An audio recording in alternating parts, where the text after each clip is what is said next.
누가복음 28장부터 또 23장, 19장 28절부터 또 23장 56절에는 예수님의 공생애인 이 마지막 주간인 소위 성고난 주간의 기사를 보도하고 있습니다.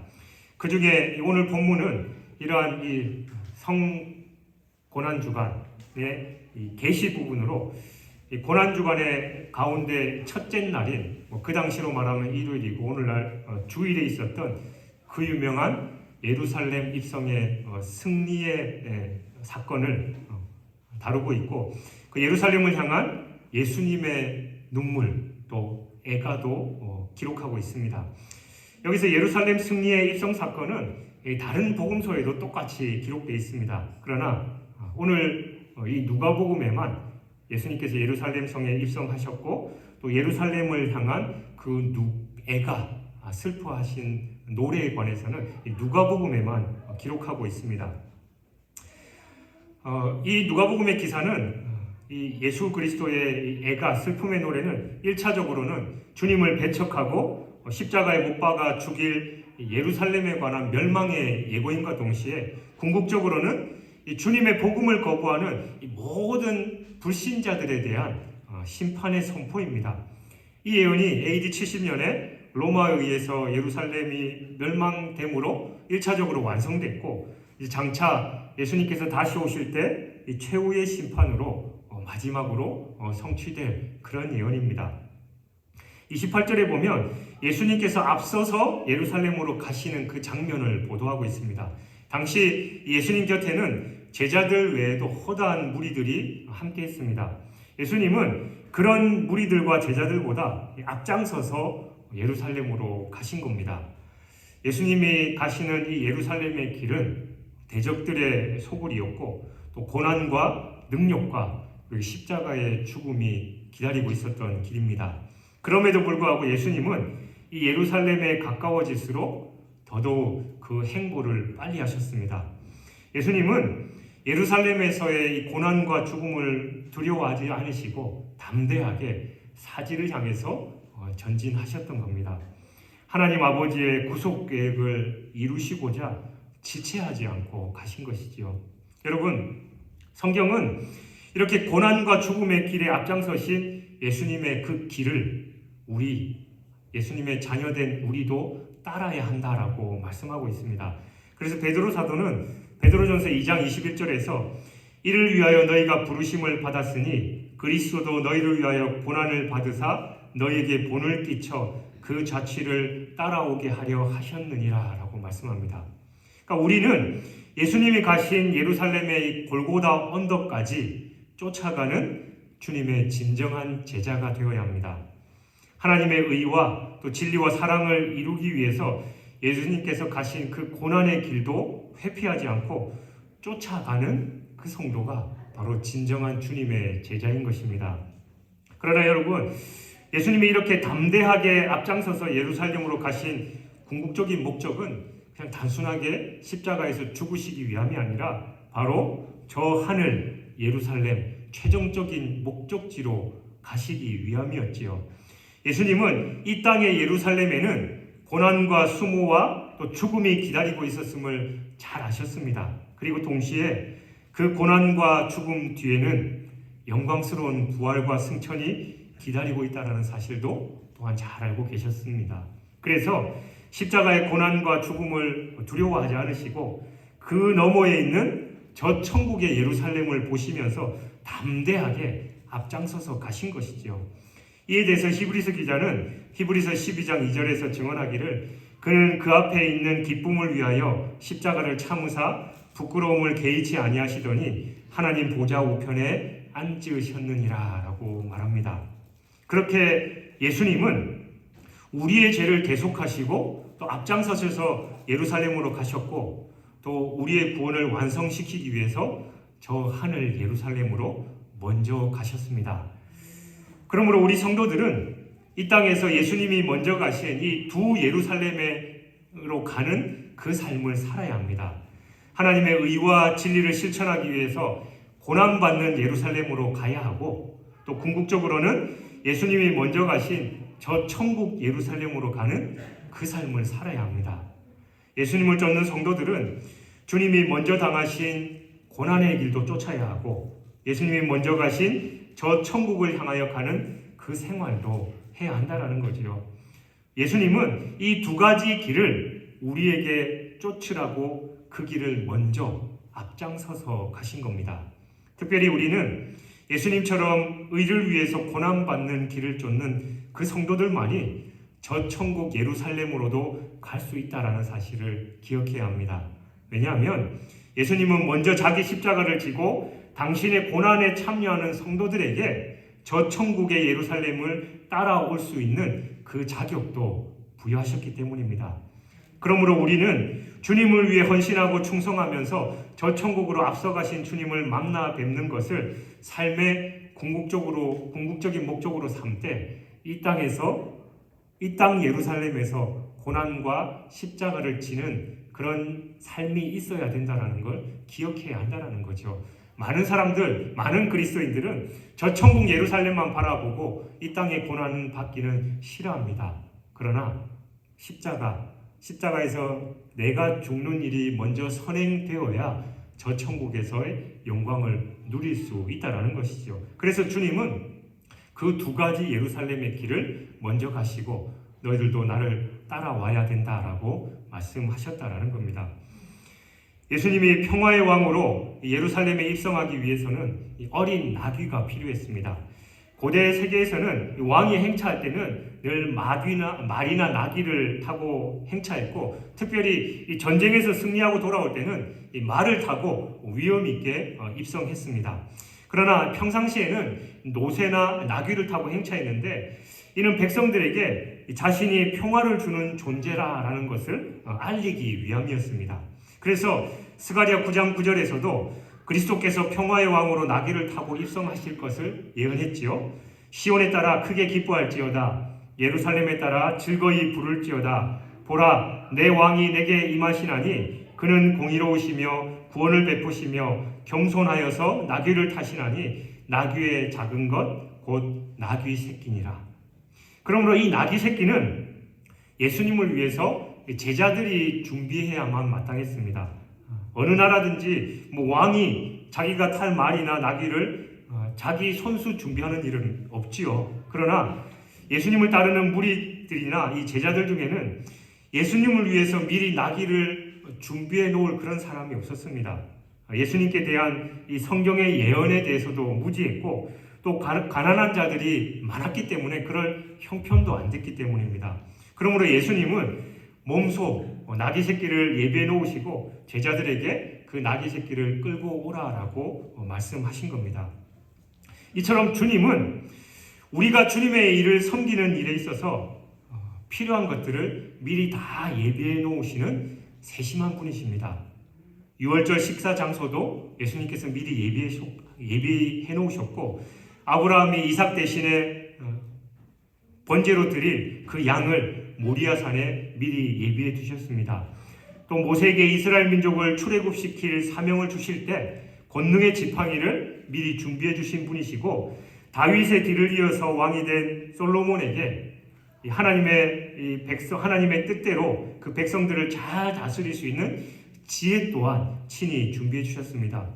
또한 초대교회 사도들이 권능 있게 사역을 잘 감당하도록 성령을 예비하셔서 오순절에 성령 충만함을 내려주신 것입니다.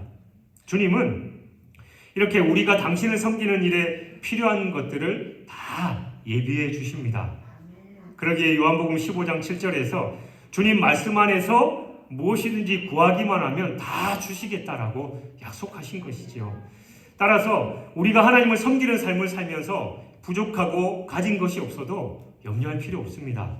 우리가 진정 주님을 섬기려는 그 마음과 의지만 있다면 하나님께서 은사나 재능이나 지혜나 물질 그 모든 것을 다 채워주시기 때문입니다.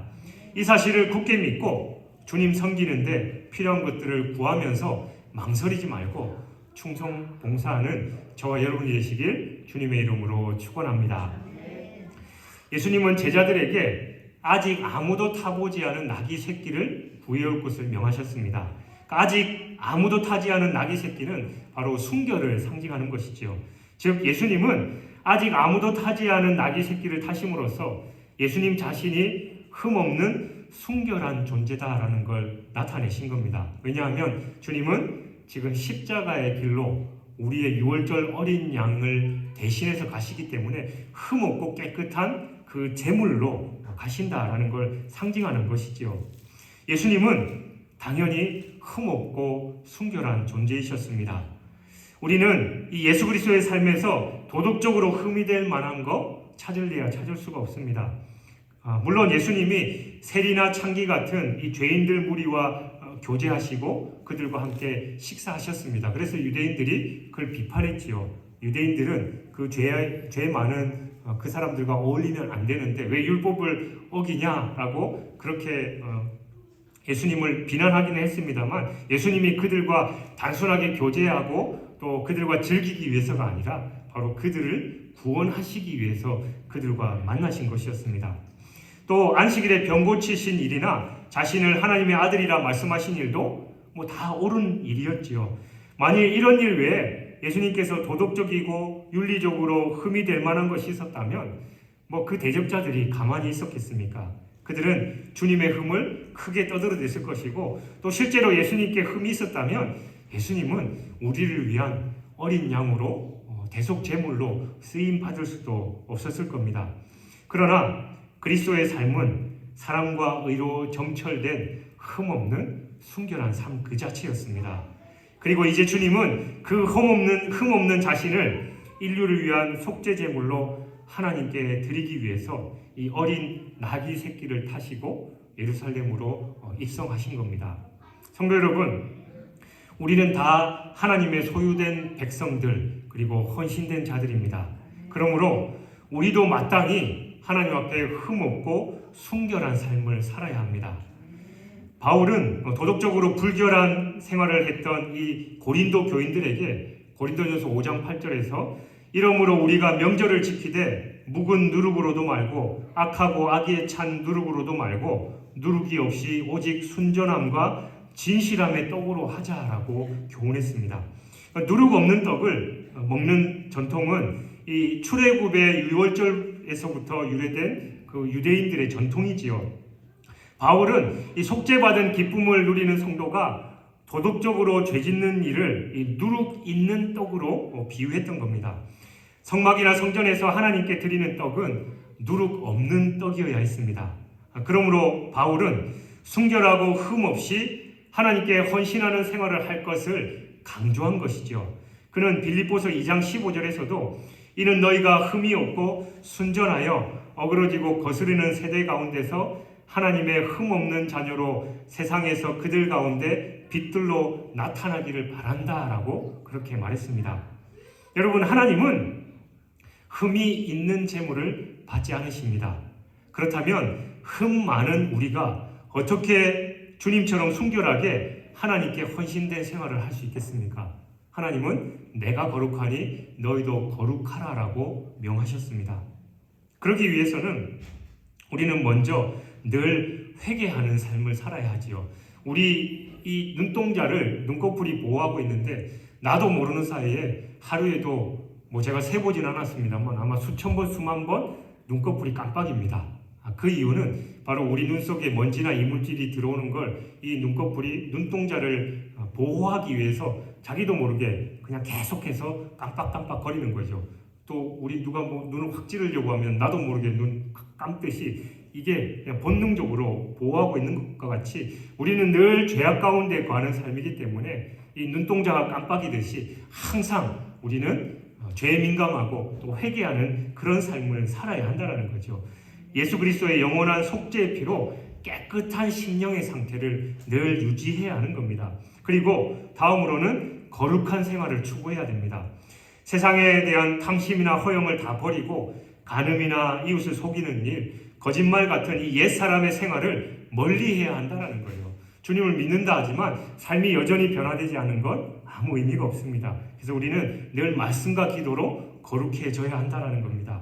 그리고 적극적으로 하나님과 이웃을 사랑하는 생활을 해야 합니다. 사랑은 허다한 죄를 덮는다라고 베드로는 증언합니다. 이렇게 흠없는 존재로 자신을 하나님께 헌신하는 성도가 바로 천국에 넉넉하게 들어갈 수 있습니다. 우리는 나 자신을 하나님께서 기뻐하시는 거룩한 산 제물로 드리기에 늘 노력해야 되고, 매일매일의 삶이 우리의 산 제사가 되어서 하나님께 예배하는 삶이 되어야 할 것입니다. 31절과 34절은 예수님이 나귀를 구하러 가는 제자들에게 누가 묻거든 주님이 쓰시겠다라고 할 것을 명령하신 것과, 또 제자들이 주님의 말씀대로 행해서 나귀를 얻는 일에 대해서 기록하고 있습니다. 여기서 우리는 한 가지 교훈을 얻을 수 있는데, 우리가 우리 삶에 필요한 것을 하나님과 이웃에게 얻으려면 바로 주님께서 말씀하신 대로 행해야 얻을 수 있다는 사실입니다. 그러니까 주님이 보내신 이 두 제자는 나귀 주인에게 주님께서 일러주신 말씀 그대로 말했습니다. 나귀 주인은 주가 쓰시겠다라는 이 말씀, 제자들의 말에 군말 없이 즉시 나귀를 내줬지요. 그러니까 내가 쓰고 싶어서 했다고 하면 그 주인은 내주지 않았을 겁니다. 그러나 주가 쓰시겠다라고 하니까, 성경에는 자세하게 기록되어 있지 않지만 하나님께서 이미 그 주인의 마음을 움직이셔서 자연스럽게 내드리게 했겠지요. 그러니까 우리 역시 우리 삶에서 어떤 필요한 것들을 구할 때 내가 원하는데 내 욕심대로 구하는 것이 아니라 바로 주님의 말씀에 근거해서 구할 때 하나님께서 넉넉하게 채워주신다라는 겁니다. 나귀 주인은 주가 쓰시겠다라는 이 제자들의 말에 군말 없이 즉시 내어줬습니다. 그래서 그 나귀는 바로 영광스러운 주님을 태우고 사람들의 환호와 찬송을 받으면서 주님과 함께 예루살렘에 입성하게 됐습니다.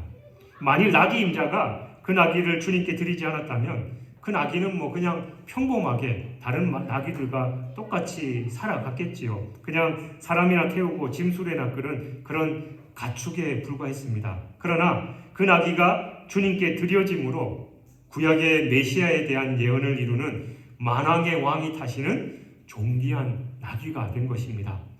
이처럼 어떻게 보면 보잘것없는 것일지라도 주님께 드려지기만 하면 영광스러운 것으로 변하게 됩니다. 부패하고 타락한 마음을 주님께 드리면 의롭고 선한 마음으로 변화시켜 주십니다. 하나님을 사랑하고 이웃을 사랑하는 그런 마음이 되게 해주신다는 거죠. 썩어 없어질 우리 몸을 주님께 드리면 썩지 않을 신령한 몸을 얻도록 만들어 주십니다. 보잘것없는 물고기 2마리와 보리떡 5개를 드리자 5,000명이 배불리 먹일 수 있는 그 양식으로 변화시켜 주셨습니다. 그러므로 여러분, 주님이 쓰시겠다고 요구하면 망설이지 말고 드리시기 바랍니다. 내 재능을 원하시면 재능을 드리고, 내 물질을 원하시면 물질을 드리십시오.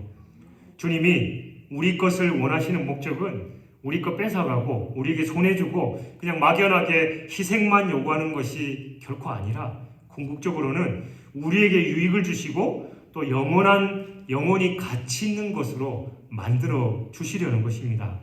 그러므로 우리는 우리의 모든 것을 교회 직분과 봉사를 통해서 드리고 또 이웃에게 선행과 구제를 통해서 드려야 합니다. 그렇게 하면 우리 자신과 우리의 삶이 주님의 거룩한 소유가 돼서 영원히 가치 있는 것으로 승화될 것입니다. 제자들은 예수님이 타고 갈 나귀에 안장이 없는 것을 보고 자기들의 겉옷을 벗어서 안장을 만들어 드렸습니다. 그러자 이를 본 백성들이 똑같이 자기들의 겉옷을 다 벗어서 주님 가시는 그 길에 깔아 드렸습니다. 이는 예수님을 왕으로 존중해서 자기들의 옷으로 양탄자를 대신한 것이었습니다.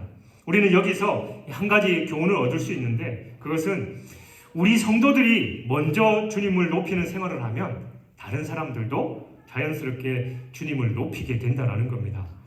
성경을 보면 이 성도들이 주님께 충성하고 주님을 높이자 주님을 모르는 이방 사람들도 주님의 권위를 존중한 예가 많이 기록되어 있습니다. 다니엘은 비록 이 바벨론의 포로가 된 처지였지만 매일 하나님께 기도하고 느부갓네살 왕이 만든 우상에게 절하지 않고 이 생명의 위협을 받는 속에서도 신앙의 절개를 지켰죠. 그 결과 느부갓네살 왕도 하나님을 찬송하고 경외하게 되었습니다. 또 초대교회 성도들이 하나님을 열심히 섬기고 구제와 선행을 한 결과 교회가 뭇 백성들에게 칭송받는 일이 벌어지게 됐습니다. 여러분, 우리 중에는 이 교회가 세상에서 점점 그 권위를 인정받지 못하고 있다고 걱정하는 분들이 참 많습니다. 그리고 세상 사람들이 교회를 무시하는 것을 보고 오직 그들의 신앙, 불신앙 탓으로만 돌리는 일이 많습니다. 그러나 교회가 세상 가운데서 권위를 잃어가고 있는 가장 큰 원인은 바로 우리 자신에게 있음을 알아야 합니다. 기독교인이 1000만 명이 넘는데도 교회가 사회에서 존중받지 못하는 것은 주님을 진정 높이고 또 주님께 진정 헌신하고 주님의 진리를 실천하는 그 성도들이 너무나도 적기 때문입니다. 주님의 몸인 교회가 세상에서 존중받으려면 바로 우리 성도들부터 주님을 높여드리는 그런 생활을 해야 합니다. 주님의 명령을 순종하고 주님의 주권을 존중하는 생활을 하는 성도가 많아지면 자연스럽게 세상도 주님을 존중하게 됩니다. 성도라는 이름을 얻었으면서도 진정 사회의 빛과 소금의 역할을 제대로 하지 못하기 때문에 교회의 권위가 실추되고 있다는 거죠. 여러분, 주님의 제자이고 또 그 백성된 우리부터 주님을 진정으로 경외하고 높이는 생활을 하시기 바랍니다. 그러면 주님의 교회와 주님의 이름이 세상에서도 자연스럽게 높임을 받게 될 것입니다. 제자들은 예수님을 모시고 예루살렘에 입성하면서 예수님을 찬양했습니다.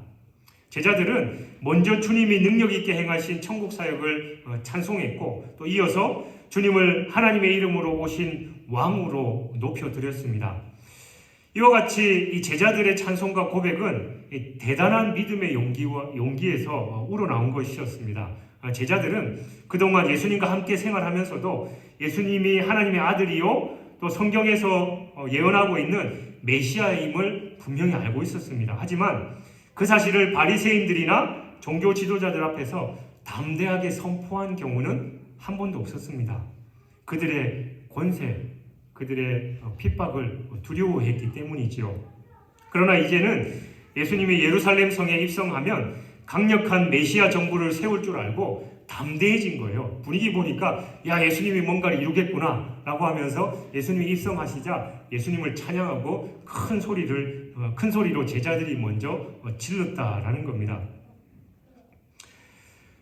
그래서 유력한 종교 지도자들이 거하는 그 예루살렘 한복판을 지나면서도 예수님이 이스라엘이 이제껏 기다리던 바로 그 메시아임을 외치며 찬양한 겁니다. 제자들이 예수님의 입성과 함께 당장 메시아 정부가 들어설 것이다 라고 기대한 건 분명 그릇된 생각이었습니다. 하지만 이 대적자들의 소굴에서도 예수님을 담대하게 높이고 또 선전한 일은 우리가 본받아야 할 일입니다.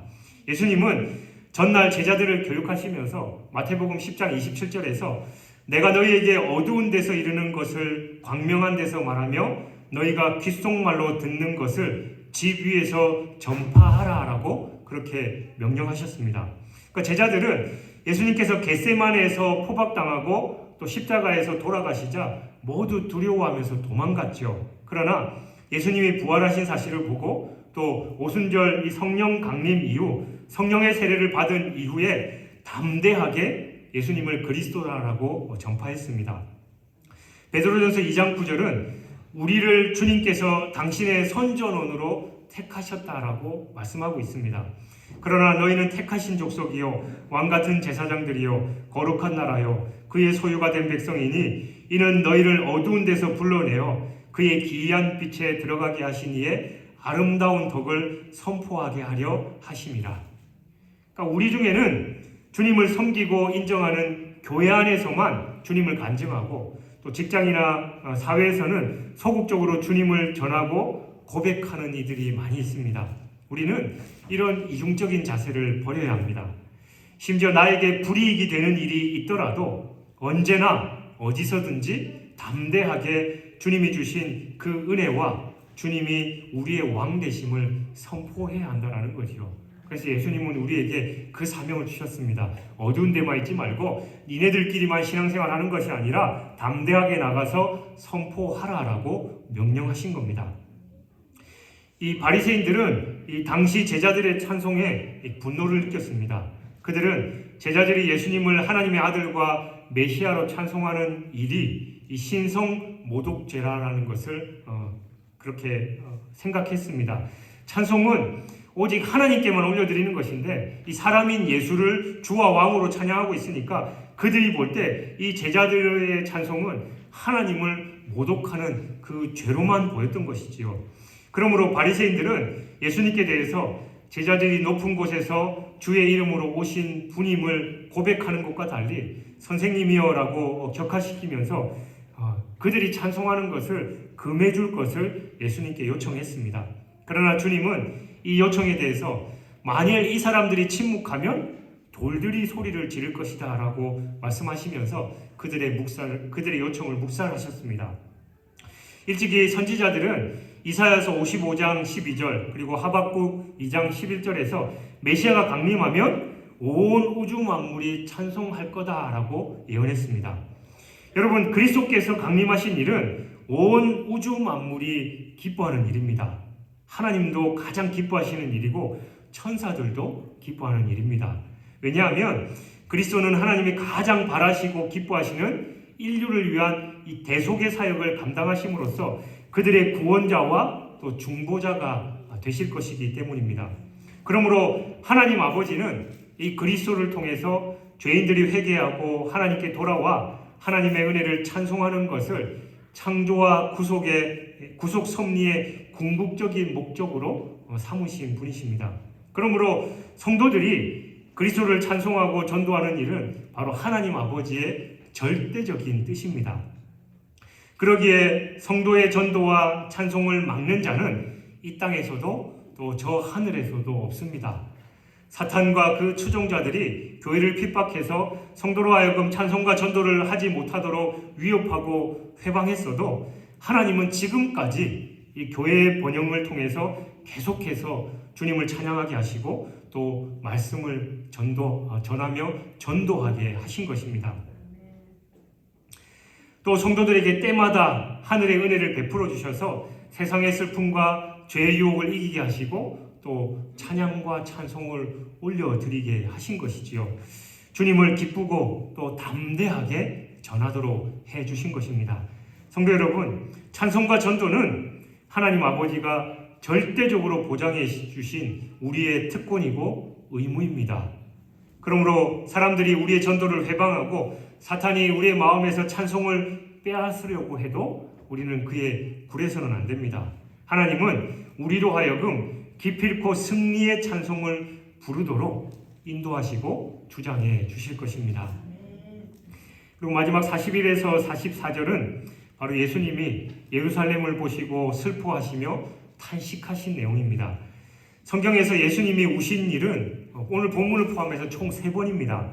나사로가 죽었을 때 우셨고 또 겟세마네 동산에서 기도하시면서 우셨습니다.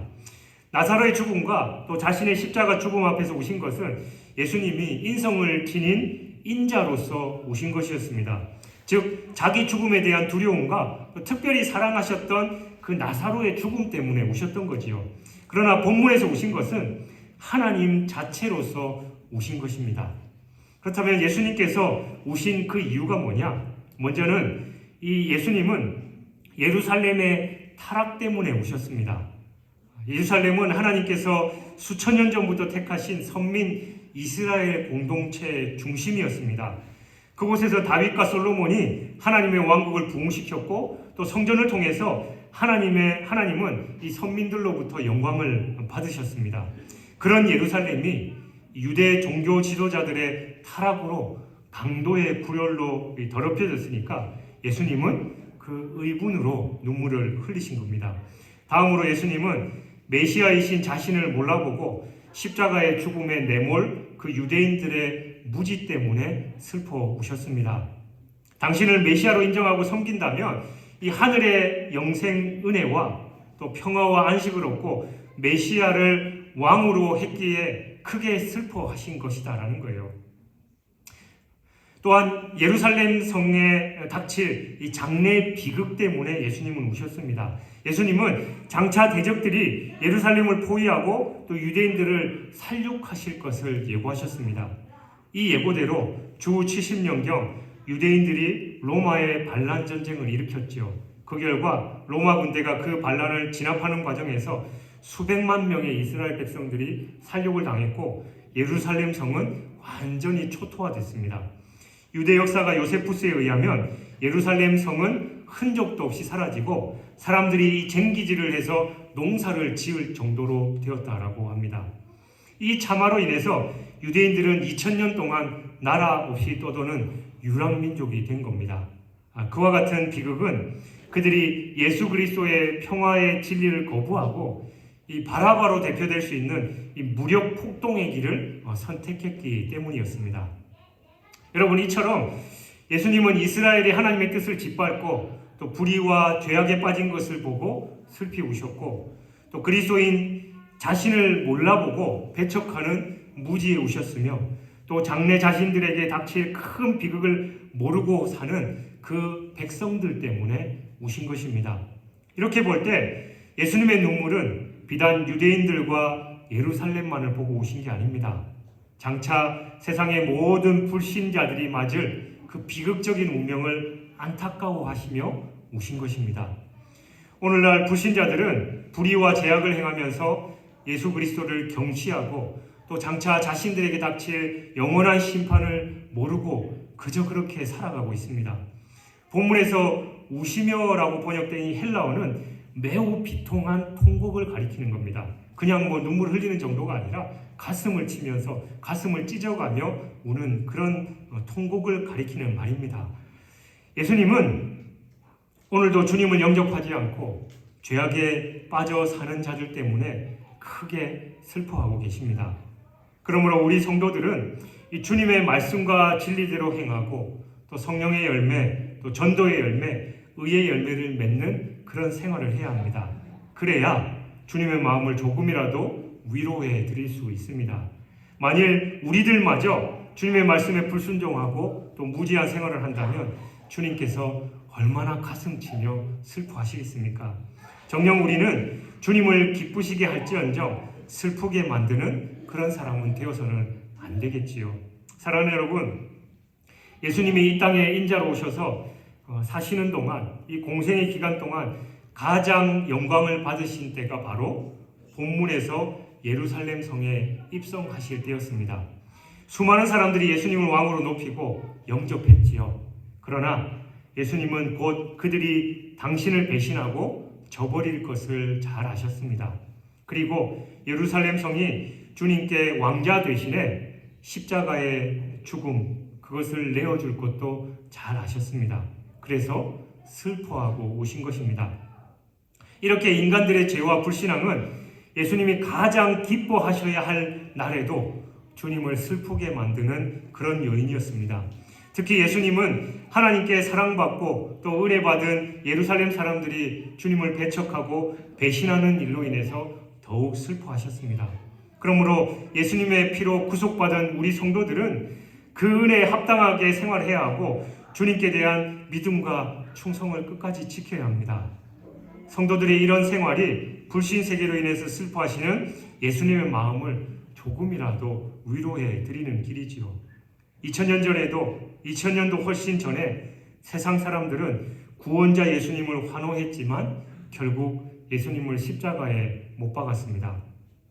그에 비해서 오늘날은 그 예수님께 대한 환호도 하지 않는 그런 세상이 되어버렸습니다. 그 옛날 눈물을 흘리신 예수님은 지금 아마도 더더욱 마음 아파하시고 눈물 흘리고 계시겠지요.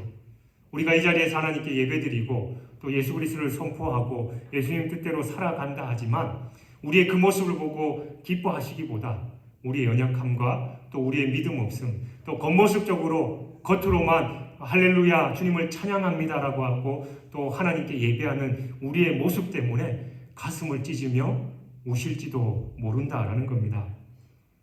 그 옛날 눈물 흘리신 예수님의 눈물이 십자가의 은혜를 통해서 또 그 복음이 세상에 전파되어 예수님의 기쁨의 눈물로 바뀌었듯이 오늘날 그 예수님의 눈물이 기쁨의 눈물이 될 수 있도록 우리가 그 십자가의 은혜 또 구원의 능력을 세상에 선포하며 살아야 합니다.